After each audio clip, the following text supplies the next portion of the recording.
because I didn't want it to be a shock when I walked in the room. And it really wasn't a shock. When I walked in, he was sitting there reading some fucking paper with some chick and 2 bicycles in the room. And he goes, "I'll be right with you." He came out, he shook my hand, the other dudes, and he went in. And then some chick came out and brought me in there. And when I walked in, I could feel the anxiety level getting ready to rise, but I wouldn't let it. I was like, this ain't shit. I'm just going to read for this guy. That fear was ready to start coming up, and I just put it in its fucking place. But I put it in its place because of the confidence. I didn't put it in its place because I'm a fucking tough guy.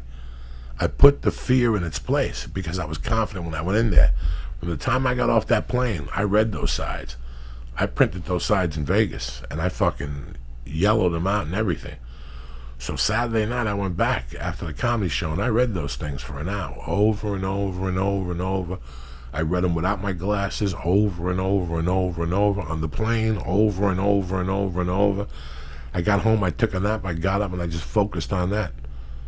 So when I walked in the room, I knew those lines backwards and frontwards, with or without glasses.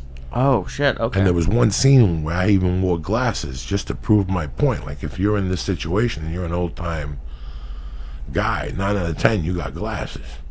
So I even put the glasses on in that scene, and he was like, that was pretty good in the audition. Oh, cool. So in the audition, I read it with glasses one time and without glasses, just to let him know I knew the lines.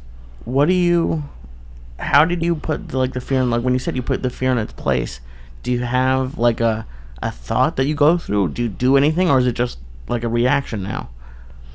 It's a reaction. It's breathing. It's a little bit of breathing. Okay. Breathing through your nose real quick. Keeping your shoulders up. Basically, it was the mental part of it. I knew the material. Gotcha. And I didn't let him throw me off. I told the story on here once that when I got Grudge Match, I went on the set, and it was the first time LL Cool J was working with De Niro. And the first 2 or 3 scenes, the scenes were nothing. They had to get cut because LL Cool J got caught up with De Niro. You look at De Niro, and you're looking at his eyes, and you're seeing Al Capone, you're seeing Henry Hill, you're seeing Jimmy Burke, you're seeing fucking Deer Hunter, you're seeing Godfather 2. It's really weird. And all those images go to your head and just shut you the fuck out. Because I did. The first time you see someone really big, yeah. And especially if you have to do lines with them. Like you have to do scenes with them in a movie or something. The first scene's always a throwaway. Because you get caught up. Even Spider-Man 2 with that dude. When I saw him, all I kept thinking about was Boogie Nights. Doc Ock. Right. All I kept thinking about was Boogie Nights. Him and that Chinese dude. And I could feel it overpowering me. In the first 2 takes, I couldn't even say a fucking word.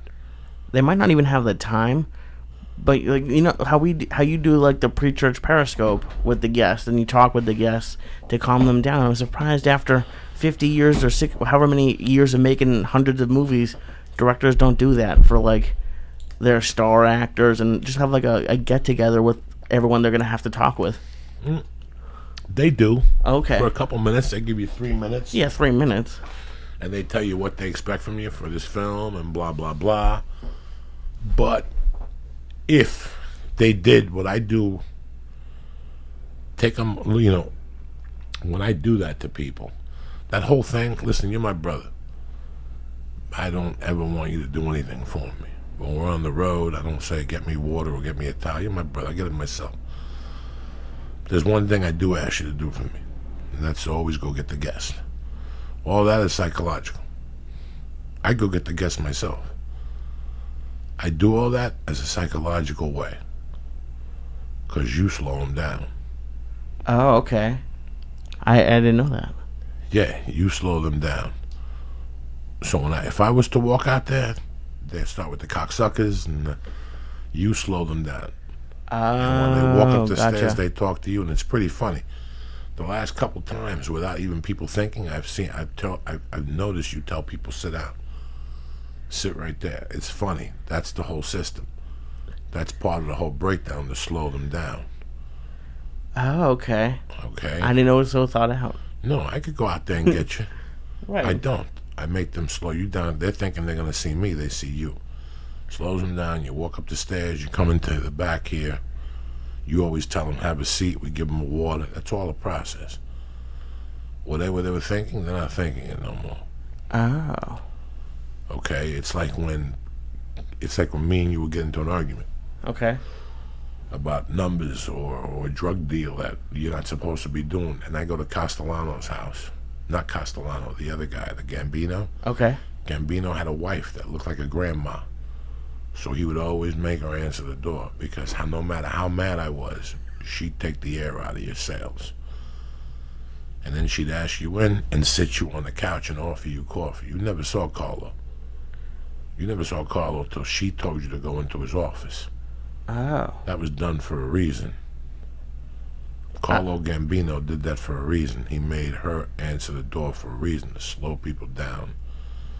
Sit them down, offer them coffee, and whatever they're in a rush to tell you, what's up, Lee? What's on your mind? That fucking cocksucking Jew stole my fuck. You're not going to say that no more. She just took all the energy out of you. It's amazing how much thought gets put into this, and like it doesn't.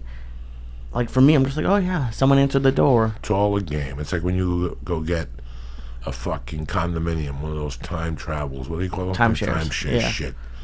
They have a different teams of people talking to you. That's to confuse the buyer. You know, when you go buy a car, like when you went to a regular place like Boulder Toyota, you dealt with one salesman and a finance guy. When you go to a place like Douglas Toyota in the old days, you dealt with 6 motherfuckers and nobody took responsibility for nothing. Okay? And just said anything to get to the sale? Anything. And when you come back later and say, well, Lee said I get new tires. Lee don't even work here no more. You know, it's all, you know, in the old days, if you went to the dentist, Okay. the dentist did an x-ray, looked at your teeth, told you what you needed, and then he fucking talked to you and told you how much it was going to cost you. No more. Go to the dentist now, you get an x-ray, he looks at your teeth, he walks out, some little Filipina chick comes in with a fucking piece of paper, sits down next to you and says, okay, this is what needs to be done. We need this, this, this, this. You got to come up with $1,000. The dentist could tell you that. Why do you think she tells you that? So you don't get mad at the dentist, I guess? It's just a bunch of reasons. But Oh, my that just God. started about 15 years ago.